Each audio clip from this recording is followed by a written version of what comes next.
Hello everybody, this is Nahaz, and men lie, women lie, but stats don't lie. I'm here in Vancouver, just days ahead of TI8, bringing you some last-minute compendium predictions here from my hotel room. So here we go, on to the hero predictions. We're going to go through these fairly quickly because I got a dinner to go to in about half an hour. I am going to go with Crystal Maiden for most picked. I think if you look over the last couple of years at TIs, it's almost always a support that gets most picked. The support pools do tend to be very condensed relative to cores. I think this year you definitely want to pick a support that can be played at either the 4 or 5 position. Crystal Maiden and Windrunner are the two that come to mind. Crystal Maiden was most picked at the summit, had a very good 62% win rate when she was picked as well. Of course, she did get a fairly serious nerf, that mana cost increase on the Crystal Nova, but I think a lot of teams are going to run her because of her flexibility and the importance of lane, so I'm still going to go in that direction. Bloodseeker and Io are the two heroes that I'm looking at for most banned. I think Bloodseeker is the pick here just because a lot of teams have gone away from Io after the channel nerf to the ultimate ability. Of course, for Bloodseeker, he did get a serious nerf in terms of his low-level damage bonus with Thirst, particularly at level 1 in percentage terms. Only 7 damage, I believe, now per stack, down very, very substantially. But I still think he's a hero, given the importance of the laning phase, that a lot of teams are not going to want to play against. I do not believe a lot of people, based on how often Phantom Lancer was picked at the summit, are going to be tempted to put PL for one of these two categories. I don't believe you should do that. I think a lot of teams are going to punish that hero. He also got nerfed as well. For highest win rate, and so most pick, most banned tend to be fairly predictable, at least in the sense of you can narrow this down among the possible, among 2 or 3 really good choices. Most of the rest of these categories, with highest win rate, highest kill averages, you want to pick heroes that you think are not going to be picked too much, and the reason for that is just the usual regression to the mean, that a hero that's picked in 20 to 25 games is most often going to have some good games, some bad games, and is just sort of going to come back to the overall averages, whereas a hero that's picked only 10 times, say, has a much greater chance of going 9 and 1 or 8 and 2 in those 10 games and just running up the stats. Silencer, I think the last couple of years, if you look at the heroes with the highest win rate, last year it was Ogre that was 5-0, followed closely by the exception to my small sample rule for these categories, that being Dazzle. He was 22-5, and the year before that at TI6 it was Undying at 10-3. So this has been the supports the last couple of years. I used to like to pick sort of specialty cores for these categories, but I'm going to go ahead and go with Silencer, a support that I think is going to make a high impact at this tournament this year. I was also looking at Necrophos for this category, but again, this is a category that cores have not done as well at in the last couple of years. Phantom Assassin has actually been the hero with the highest kill average for the last 2 TIs. She's barely picked more than 5 times. I think she's picked like 8 times at TI7 and 7 times at TI6, but she has had the highest kill average 2 years in a row. I think Storm and TA are the other heroes that I look at in this category. Hero with the highest assist average, I think I'm always looking at heroes with globals. I'm looking at Zeus, I'm looking at Spectre, less often AA because there is some skill in getting those 4 and 5 man ice blasts involved, and the AA is not going to necessarily get as many assists from team fights where the ultimate isn't used effectively. But I think that those are the 3 heroes that I really like in that category in general. Morphling is the hero I pretty much always pick for lowest death average. He has multiple escape abilities. He's a hero that's entirely focused on mobility. Obviously, this year, with the rework of his ultimate is no longer a split pushing tool. It's a more fight-oriented tool, but I still think that Morph is a good bet here. Other options, AM and Medusa, are the other ones that I tend to take for that category. Highest last hit average, again, it's a bit of a crapshoot. I stay away from heroes that are going to tend to end the game quickly when they get a farm lead. So AM, I think, is a good choice. Again, Medusa is decent. Spectre, probably not as much because she relies a little bit too much on hero kills, and farming is a little bit worse, I think, this year than it was last year after the laning phase. Meepo is the hero. So there's you might ask yourself, right, why is there not a hero with highest average GPM category? And it's because Alchemist would win every time. It's just a part of his kit.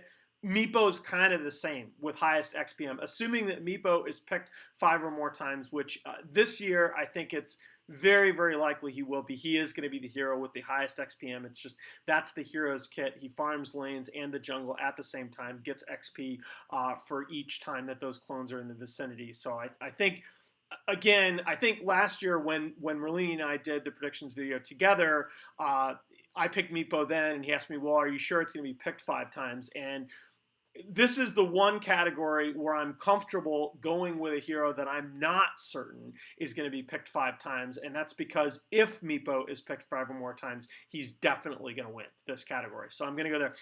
Hero with the most kills in the game. I actually was going to pick something different before I double checked the stats.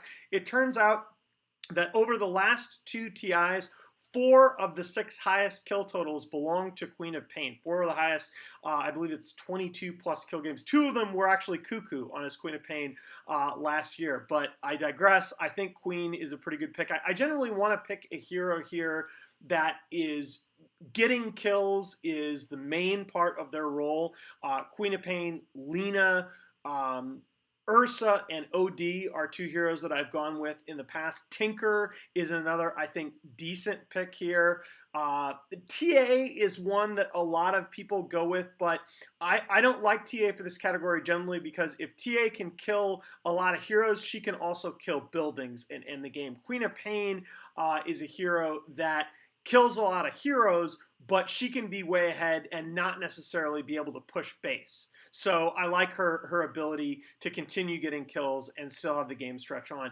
Hero with the most last sets, I think Medusa. Again, you want to pick a carry that is going to continue farming in a long game. And I think Medusa is one of those heroes that's just always good with like 8 or 9 items. She can build the refresher. She can continue swapping out items in that backpack. It's important as we go along, and it becomes very relevant when we talk about the teams and the player categories. These are much more of a crapshoot than people think. If you look, especially last year, you know, people that got 25% of these predictions right, so there are 40 predictions, and people that got 10 or 11 right were doing really, really well. So, I mean, there are a lot of the personalities and the scenes that made these predictions that got 8 or even fewer than some even got 4 or 5. So there is a lot of variance in these categories. It is important. These are for entertainment, guys. So, you know, when we're talking about teams and players, you know, I'm going with the odds on most of these, a few YOLO picks, of course, but, you know, pick your favorite team or your favorite player, all right? I'm going to try and give you the framework here, the stats that I look at, but this is first and foremost for fun, and, you know, I don't think there's any, I don't think anybody really knows that much better than you do. Sorry to ruin my own video. All right. I do think Liquid's going to win again. You're going to see a lot of VP in my team and my player predictions. They have been the statistically most dominant team all season long. I don't think that's going to be a surprise to anybody. I'm a little nervous about their drafting. I think when they started have Ramses doing the drafting, they were a very dangerous team still at those events, but they became a little bit more predictable. And the thing I always talk about with TI is that it's the longest tournament of the year. People do figure you out.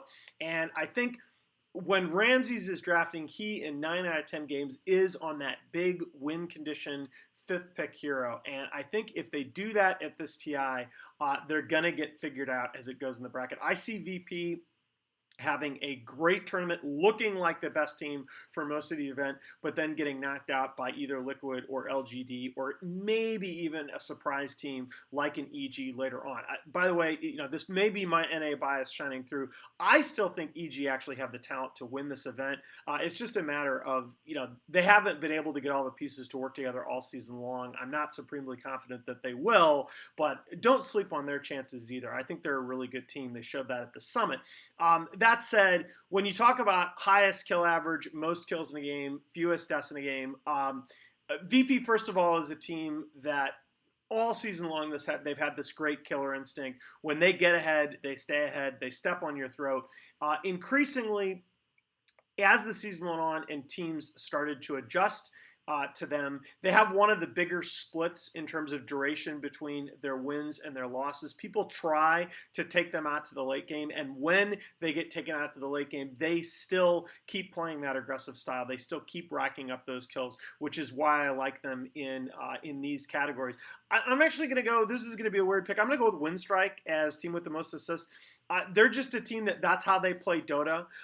They rack up kills, they rack up assists past about the 15 or 20 minute mark. They want to farm heroes, and I think they're maybe a little better than a lot of people realize. I don't see them necessarily getting top 8 at this event, but I think a lot of people would be surprised as you look at the player and the team average performances in the last couple of years. It wasn't necessarily always the winning teams that dominated in these categories like you would think. Like last year, we talked about Cuckoo. TNC actually looked really, really good in a lot of the team categories last year. I believe they had the highest assists per game, if I'm remembering this right. If you look back to last year, it was Resolution that was ahead in average last hits. It was a lot of these players. Cuckoo was the leader over Miracle and kills. A lot of these, it's not necessarily what you expect. So I think it's good to hedge your bets at least a little bit. Team that wins the longest game, again, a lot of people are tempted to pick the Chinese teams here. In reality, it's probably going to be a random game. I mean, what happened last year is you had this one game between IG Vitality and Empire that basically just set all the records because it was a 2-hour game. And I mean, when you talk about longest game, most kills, that's just, you're betting on outliers. That's just the nature of the beast. That said, I think Fnatic is the team that has the longest average game duration. That's been true consistently throughout the season, both with Ohio and with Universe. And I think with Fnatic, you just get the most chances in terms of long games. So I think they're a safe choice for highest game length average. There are a lot of people that might be tempted to put LGD here because LGD tends to get a little bit more conservative, but I think they've in these big tournaments in the past, but I think they've conditioned themselves out of that mode this year.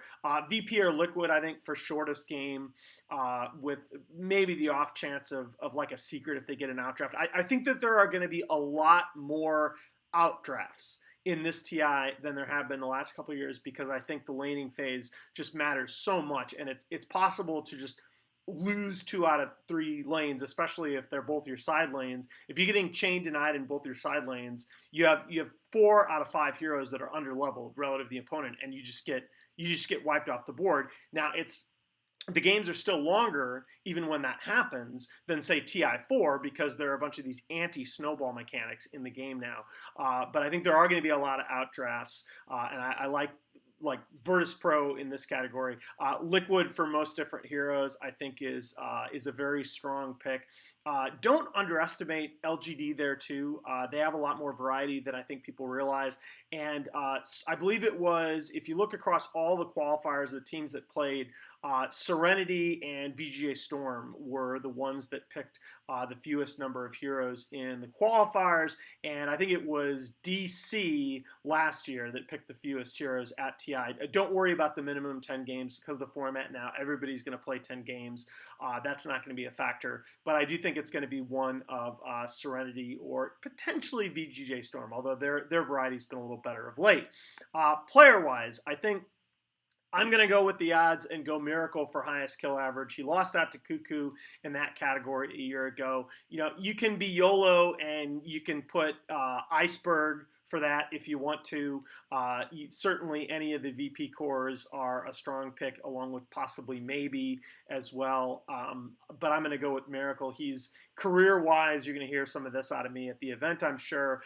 He has by far the most kills per match all time in LAN games. I think most kills in a game, there are a lot of different players. These are some of the most uncertain predictions, again, because you're betting on outliers. A lot of different players you can go with. I think you could have gone with Raven for most kills in the game. I'm going to go ahead and go with no one. He had a 23 kill game on Death Prophet, I believe it was last year. Ramsey's had, I think it was the year before that he had the 24 kill game on Ursa. But I think that there are probably 10 or 12 different players that you could pick here, and I wouldn't argue too much with you. Players with the lowest death average. Again, the averages are much easier to predict than the individual game outcomes. Many of you are going to be rolling your eyes at that, but some people watching this won't have taken basic statistics. That is an important concept, that averages become much more easy to predict, laws of large numbers and central limit theorems, etc. So I think Miracle is a safe bet in this category. I actually really like Raven in this category, especially if you look at the last couple months of his play since 7-12. He actually has the lowest deaths per game average in Pro Dota, and he's played a lot of heroes like Dragon Knight and like Lycan that aren't necessarily heroes that you think of as not dying. They're heroes that are more pushers, that are more going to be in the core of those team fights, run around, and his decision making has been very good. I'm not sure of TNC's chances. Being in a group of VP is going to be very tough on them, but I do like Raven as a player. I'm going to go ahead and take Roger with highest assist average. I think Yapsor is a reasonable choice there. Wouldn't argue with FY, of course. Highest assist average in the past has traditionally been a 4-position support. Most assists in a game, this historically has been the 3-position player in a very, very long game. Will tend to be that sort of utility core with high kill involvement over the course of a very long game. Supports don't tend to win in this category because they tend to die in late game team fights way too easily. Pi has kind of been the exception to this. I believe he had like a 27 and a 31 assist game at the Summit.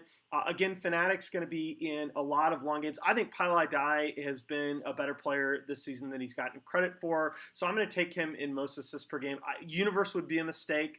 His assists per game have been way down just because of what they've been asking him to do in terms of just controlling the map and defending towers, like with Underlord, for example. Highest last hit average, again, any core player on a good team. I'm not going to go against you. I think a lot of these categories, like highest last hits and lowest death per game, are a lot more difficult to predict this year than last year. So if you look at deaths per game last year and highest last hit average, it basically went, the deaths per game in particular were basically the top 5 carries in the tournament. It was like Ame was the lowest, and it went pretty much down. Really, the only carry on a really good team that wasn't on there was Matumament, okay?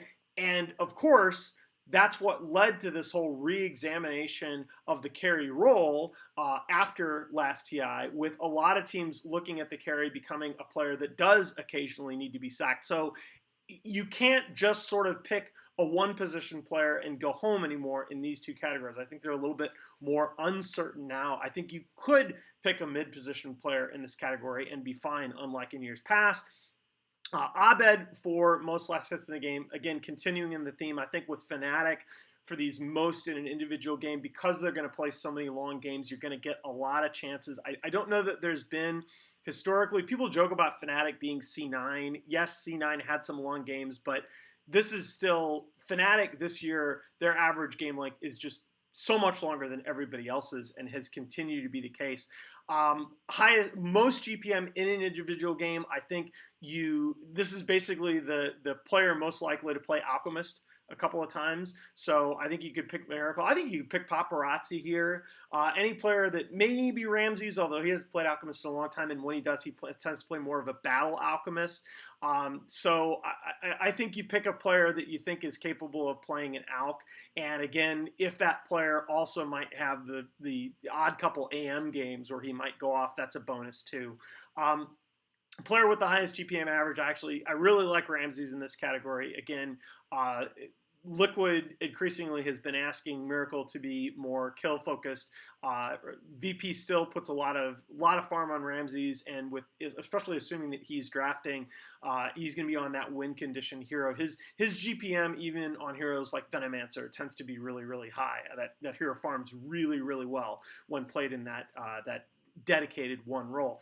I actually really like S4 for most different heroes because of what EG's been able to do. If you look statistically, the players that have played most different heroes in professional play have obviously been the ones that have role swapped.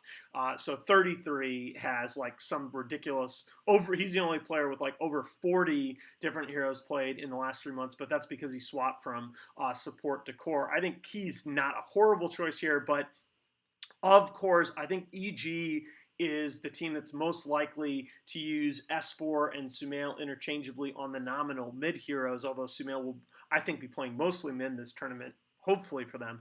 But they have a kind of a swap dynamic, the 2-3 flex dynamic that not many teams have. And I think that's why I really like S4 in that category. So for the tournament overall, these tends to be the more kind of drier statistical categories. I think the 45 to 49 and 50 to 54 games are the two sort of most likely picks. I'm going to slight edge 45 to 49 because I think there are going to be a lot of outdrafts, a lot of fairly lopsided series, even sort of later on in the main event. Total number of heroes picks 101 plus is a shoe-in. That's absolutely going to happen. Total number of heroes banned is a little trickier. I think there is some possibility that we end up in the 80s, but I think 91 to 100 is much, much safer. I don't think we're going to see 101 plus on the ban, so I think this is pretty solid. Most combined total kills is, we've talked about this in years past. This is tricky because game length and kills per minute tend to be inversely correlated. Late game Dota is it's such a tightrope walk where one mistake can cost you the game now that a lot of teams will shut it down and get super conservative. So even in the longer games, you're not necessarily going to see just these ridiculous kill totals. I think any of the three categories, starting with 91 and going up to 120, is a reasonable bet. I might just take the 111. I might change this to 111 to 120 just because I've said this before, but I think with these categories, man, it's kind of like betting the over in Vegas. It's more fun, okay? It's more fun to root for more kills. So I think 100 to 110 is maybe statistically a little better choice, but I'm going to pick this one. Longest game of the tournament, we obviously had a 2-hour game at TI last year. That's very unusual. Longer games are more likely at TI than other events because of the stakes, but that game was such an outlier relative to the TIs that came before it that I'm going to go ahead and default back to 90 to 99. Although, 100 plus, it's not a bad pick. If I'm a betting man, I think that this is a little more likely. Again, you should be picking one of the three last options in that category. This shortest game of the tournament is almost always 15 to 20 minutes. Pre-15-minute GG calls are very rare, again, because there are a lot of these comeback mechanics in the game, even though I'm saying I think a lot of drafts are lopsided with comeback gold, the AoE bounties, and how quickly things can swing in mid-game team fights, how so many teams, you catch one guy without buyback at the wrong time and you just end the game. I think a lot of teams are reluctant to GG out before 20 minutes, and I think pre-15-minute GG is just very, very unlikely. Most kills, again, you go back over the last 2 years at TI, I think there's only been one game over 25 kills, and there have been, I believe, half a dozen, I think 5 more in the low 20s, so I'm going to be a little bit safe and choose this. I think the maximum category is just a little bit too ambitious for me there. Most deaths by a hero. I think last year there was a 20 death game by No Tail on Pugna, but other than that, the last 2 years, the highest total has been 17, and there are a couple more 15 to 17. So I like this choice. This is a much easier threshold to reach than 26 plus kills. I think both of the last 2 years there's been at least a 35 assist game, and I think it's probably 36 plus. And again, assuming Alchemist is picked, even 7 or 8 times at this tournament, I definitely think you'll see a 1K GPM game. If you really want to be different and pick 900 to 999, I'm not going to argue with you too much, but I think 1K is the percentage choice. All right, there you go. There's your compendium picks. Sorry if the video quality is a little off. I'm doing this on my wife's laptop since mine was broken just before I left. Thank you, honey. I love you. Anyway, this is me from TI8. I will see you guys hopefully in the next couple days, do a little bit more tournament preview content because I think this is going to be an absolutely great event. I'm sure you guys are just as excited as I am. See you soon.